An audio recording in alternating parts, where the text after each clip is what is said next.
Bonjour à toutes et à tous, on se retrouve aujourd'hui avec des invités exceptionnels au Chalet d'un monde de jeu pour vous parler d'un très gros jeu que j'ai juste devant moi. Bonjour Caro. Salut Martin. Je suis ravi de t'accueillir ici. Caro, Merci. de Silex. Ouais. Puisque tu parles régulièrement des jeux Silex et tu viens nous présenter Mosaïque. J'ai une très grosse boîte dans les mains, un jeu de Glenn Drover.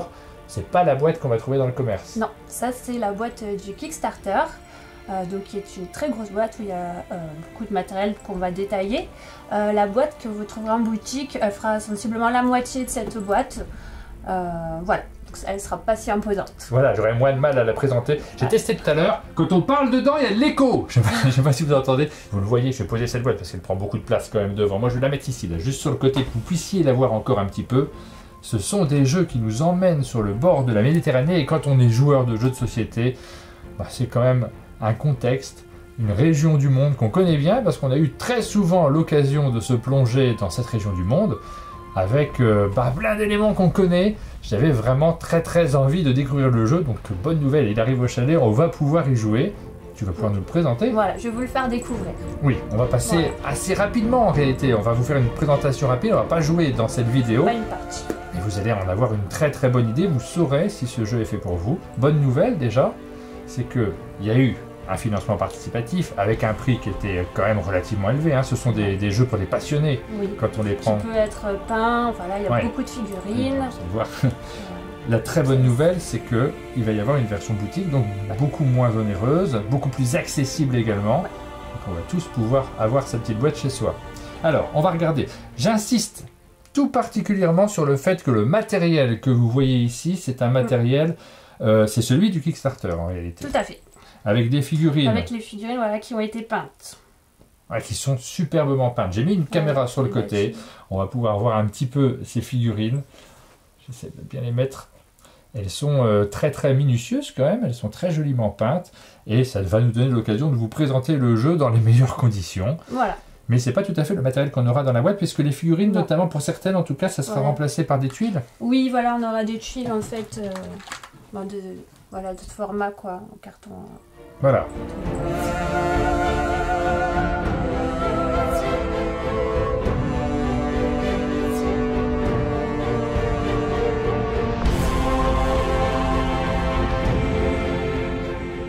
En quoi ça consiste, Mosaïque? Mosaïque, c'est un jeu qui se joue de 2 à 6 joueurs. Et voilà, ça tient environ 2 heures. Donc c'est le pari du jeu. À notre tour, on a une action à choisir parmi 8. Et voilà, et ça passe à l'autre. Donc c'est un jeu qui peut être assez punchy. Voilà, on anticipe un peu ses tours et voilà, on a une action et hop, ça passe à l'autre, etc. Dans la partie, il va y avoir 3 décomptes en fait de suprématie impériale. Il y a 4 cartes comme ça dans les différents decks et la 3e carte, ça marque la fin de la partie. Donc quand une telle carte sort, en fait, on fait un petit stop à la fin de l'action et on voit on fait un décompte des forces en présence sur la table et chaque joueur va marquer des points en fonction des territoires qu'il contrôle, des bâtiments qu'il a construits, des merveilles qu'il a posées, etc. Donc c'est un jeu à points de victoire. Ouais. On a un déclenchement de fin de partie et le but du jeu c'est d'avoir le maximum de points de victoire. On les score ici. Lors de ces 3 décomptes, on va marquer des points en fonction des contrôles des territoires et à la fin on aura tout un décompte avec toutes les cartes qu'on a ajoutées dans notre zone de jeu. Alors on va détailler les actions. Il y en a 8. En fait, si on regarde le plateau, on les a les 8. Ça qui est assez sympa, c'est que tout autour du plateau, en fait, si tu regardes comme ça, tu as les 8 actions. Alors, parmi nos actions, on a la production. Donc, on a 3 ressources qu'on va pouvoir produire. Ici, on a nos niveaux de production. Au début de la partie, donc, ils sont à 0. Mais on va drafter, en fait, des leaders qui vont nous permettre d'avoir des départs complètement asymétriques. Et qui font que voilà, nos cubes vont être placés à certains endroits différents en fonction des leaders qu'on a recrutés par draft. Quand on produit, on va regarder notre niveau de production. Par exemple, je peux produire de la pierre, de la nourriture ou des idées. Je regarde, par exemple, je choisis de produire de la pierre. Je regarde mon niveau de production de pierre, il est actuellement de 5. J'ajoute le nombre de ma population et ça me donne le nombre de pierres que je vais produire. Donc là, 5 plus 5, ça me fait 10. Et bien, je vais prendre 10 pierres.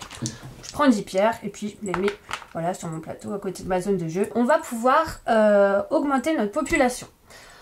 Donc la population, ça sert à construire des bâtiments, etc. On a un deck ici, donc, avec 2 cartes disponibles.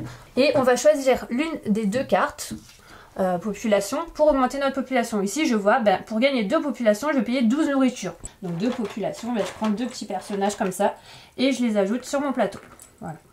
Ah oui, donc on voit que la population, elle va nous servir à produire, mais pour produire, il faut avoir, suffisamment de population également. Et donc on la défausse, la carte, elle est directement remplacée par une autre.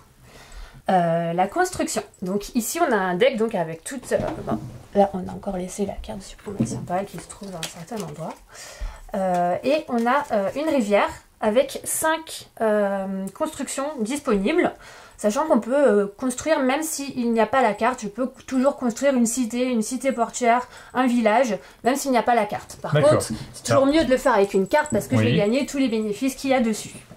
Le coût de construction, il est indiqué en dessous. Donc un village, c'est toujours gratuit.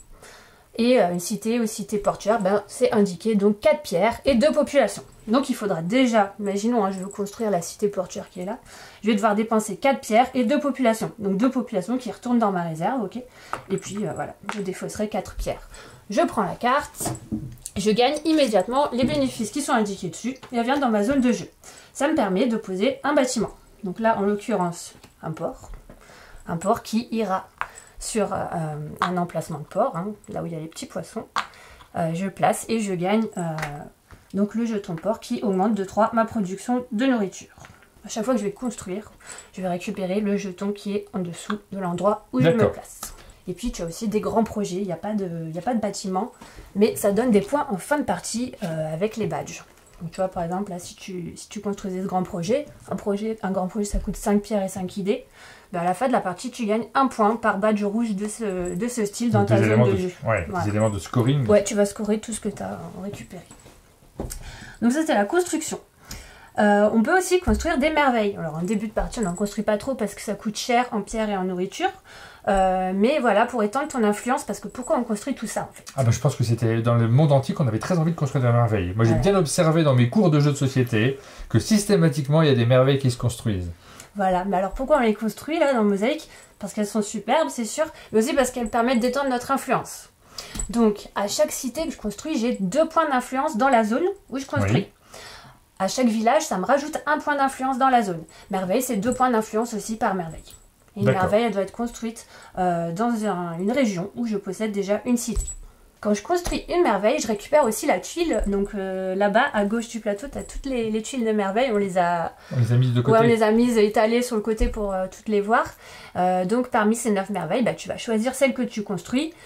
Tu prends la merveille donc, qui va avec la tuile que tu récupères. Dans la grande pyramide en général, quand on fait une merveille, c'est ça qu'on a envie de faire. Voilà, on pourrait la poser, là on serait bien. Et du coup, tu récupères la tuile et tu as les bénéfices indiqués sur la tuile. Attention, elle doit être construite dans une région avec au moins 3 cités. Là, voilà, c'est pas bon, quoi. En début de partie, c'est un peu prétentieux, la grande pyramide, quand même. Alors, on a le colosse de Rhodes. Bah, c'est des vraies merveilles. Bah oui. Les jardins suspendus de Babylone, le temple d'Artémis. On sait qu'elle t'appartient. Une partie très importante du jeu, c'est les technologies. Donc, les technologies vont nous servir à augmenter nos différentes productions quand on récupère la carte. Une technologie, donc il faut toujours avoir des idées pour développer une technologie, donc on va dépenser des idées. 5 idées me permet de prendre une carte parmi les cartes qui sont disponibles dans la rivière. Ici, une petite zone ici, donc ça indiquerait des prérequis pour pouvoir poser cette carte. Je peux toujours l'acheter, la prendre dans ma main, ça il n'y a pas de souci, mais pour pouvoir la poser et la jouer dans ma zone de jeu, il faut déjà que j'ai ces 2 badges sur mes cartes déjà posées. Alors, on continue un peu plus loin, il y a l'impôt et taxes. Ah oui, j'ai vu qu'il y avait deux petites pistes en dessous avec impôt et taxes. On va récupérer de l'argent. C'est vrai que ça permet de recruter des militaires, mais aussi ça permet de pallier un manque de ressources. Donc, à tout moment du jeu, en fait, je peux dépenser 2 pièces pour une ressource qui me manquerait. Donc, les ressources, hein, je rappelle, c'est pierre, nourriture et idées. On ne peut jamais remplacer de l'humain par de l'argent, ça se fait pas. Donc c'est juste pour pallier un manque de ressources. Donc l'argent, voilà, ça nous permet tout ça. À chaque fois qu'on construit des cités portuaires, il y a de l'argent de la banque qui vient dans ce coffre. Donc la personne qui va faire l'action impôt ou taxe, par exemple, qui choisit l'une des 2 cartes disponibles, récupérera aussi l'argent qui se trouve dans le coffre à cet instant-là. Ah oui, donc il peut y avoir... C'est vrai qu'on s'organise, on essaie de faire les bonnes actions dans le bon ordre, mais ce genre d'éléments peuvent nous inciter à changer. Ça veut dire, ah tiens, c'est peut-être le moment là d'aller chercher un peu d'argent, il y a pas mal d'argent ici déjà, Et puis en plus, je vais en récolter en fonction des différents badges que j'ai ou en fonction de la population dont je dispose. Autre action, donc ça va être l'action militaire. On va pouvoir recruter à notre tour jusqu'à 2 unités militaires. Je vais payer 5 pièces par unité militaire que je recrute. Et elles arrivent dans une région où je possède déjà une cité. Donc elles n'occupent pas d'hexagone. Il y a des gens en festival qui essayent de faire ça, mais ça ne se fait pas. Elles se mettent à côté donc de la région. Ouais. On peut les mettre comme ça. Hein. On sait que jaune a 2 points d'influence en plus dans cette région, parce que c'est 1 point d'influence par unité militaire. On a de l'infanterie, de la cavalerie. On recrute indépendamment selon les cartes qu'on va avoir dans la technologie. On va plus recruter un certain type de militaires. Mais voilà, sinon ça se recrute de la même façon. On peut recruter nos unités militaires, ça veut dire qu'on peut attaquer nos adversaires? On va pouvoir surtout essayer de l'évincer un petit peu d'une zone où il était bien présent, avec certaines technologies. Mais on n'est quand même pas dans un jeu où on va détruire l'autre. Voilà. D'accord. Donc voilà, on va s'embêter par placement, etc., par déplacement d'unités, mais on ne détruit pas le jeu de l'autre quand même, quoi. Oui, il n'y a pas de condition de fin de partie où l'adversaire n'est plus sur la carte, la partie s'arrête, vous avez gagné. Pas de ça. Ok, bon, tant pis. Mais en tout cas, quand même, on va essayer de se taquiner avec nos différentes unités en essayant de se placer. Ah là, on y est presque, hop, on fait un petit mouvement. Donc voilà, comme je disais, on peut recruter, mais on peut aussi déplacer. Donc pour une pièce, je peux déplacer l'une de mes unités dans une région adjacente. Dernière action, l'action gouvernement. On va pouvoir posséder une tuile gouvernement pendant la partie. Oui. Il nous faut des idées et des prérequis. Le coût est indiqué en bas de la tuile. On a tous les coûts, là ça je ne l'ai pas dit mais j'insisterai dessus tout à l'heure. Mais on a une aide de jeu qui est assez complète et qui permet d'avoir tous les prérequis, tout ce que les tuiles, les différentes tuiles apportent, tout ce que les merveilles apportent, leurs coûts, etc. Tout est indiqué sur cette carte de référence. Et là on voit qu'on a les gouvernements qu'on a l'habitude de voir dans les jeux de civilisation, monarchie, république. C'est les plus classiques. Mais théocratie, tyrannie, c'est très bien. Tyrannie, moi je le conseille comme gouvernement. Oligarchie également, cité-état. Donc globalement, nos petits gouvernements là nous donnent un pouvoir dès qu'on les acquiert. Et on nous donne des points en plus à chaque phase de suprématie impériale. Et on voit qu'il y a des pouvoirs qui vont se développer et qui vont peut-être nous orienter dans une certaine direction. Oui, tout à fait. Ça, ce genre de choses en première partie, on le verra pas forcément. On va profiter du jeu, découvrir et tout. Mais voilà, il y a plein de petites stratégies de stratégies qui peuvent se mettre en place à découvrir. Il y a d'autres choses qu'on va faire en cours de jeu et qu'il faudra vérifier sur nos cartes. À chaque fois qu'on a un certain nombre de prérequis, 6 du même type, on va pouvoir récupérer un âge d'or. Donc tu vois là par exemple si tu en as 6 comme ça, immédiatement dès que tu les as, c'est pendant ton tour de jeu, tu les récupères. Ça fait 6 points en fin de partie. D'accord. Et donc, un privilège indiqué dessus. Voilà, il y a des courses. Donc par rapport aux prérequis et aussi par rapport au succès de civilisation qui sont donc les tuiles bleues. Il y en a 15 dans la boîte de jeu mais on en met 9 par partie. Donc ce sont des objectifs à atteindre avant les autres. On les éclate comme ça sur le côté, comme ça elles peuvent être vues de tout le monde vu qu'on n'a pas les 15 à chaque partie. Oui, puis ça va orienter un petit peu. Là par exemple sur cette partie-là, il faudrait éventuellement, vous choisissez si vous le faites ou pas, mais 6 unités militaires pour récupérer. Le premier qui arrive pendant son tour de jeu récupère cette tuile. Ouais. Et ça c'est comme les âges d'or, c'est 6 points par tuile en fin de partie.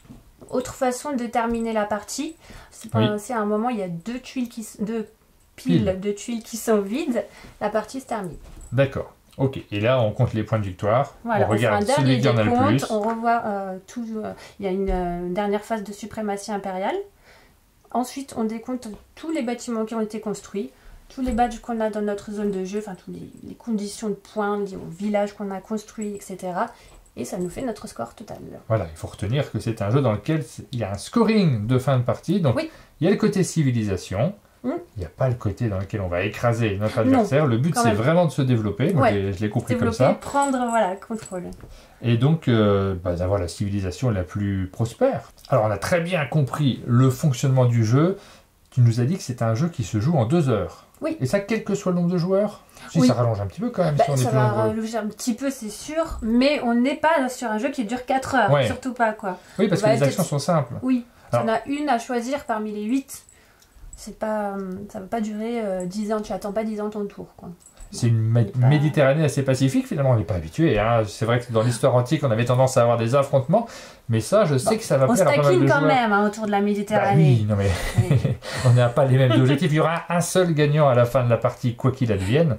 Mais malgré tout, ça peut vous parler. Si vous avez envie de faire un jeu dans lequel le côté gestion est aussi important finalement que le côté conquête de la Méditerranée, là, vous risquez d'être servi parce que vous voyez qu'il y a beaucoup d'éléments, beaucoup de tuiles, beaucoup de cartes à intégrer. Oui, on a un gros paquet de cartes technologie, toutes différentes. Donc, ce qui nous reste, c'est y jouer. Parce que moi, j'ai pas encore joué. Je découvre le matériel. Maintenant, j'ai envie de me retourner dans la Méditerranée. J'espère que ça t'a donné envie de jouer. Ah oui, non, mais c'est ce que je suis en train de dire. J'ai très envie de me lancer dans la partie. Merci beaucoup de nous l'avoir présenté. Merci. Merci à toi. Et si le jeu vous intéresse, il ne vous reste plus qu'à avoir la boîte, pas celle-ci, hein, celle-ci c'est celle de la version Kickstarter, peut-être vous l'avez pledgée, peut-être vous allez la recevoir, c'est possible. Il y a toujours moyen de récupérer les Kickstarter derrière, mais bonne nouvelle, il va y avoir une très grosse boîte, plus petite que celle-ci, mais très grosse quand même, qui va vous permettre de jouer également à Mosaïque chez vous, si comme moi vous avez envie de retourner autour de la Méditerranée.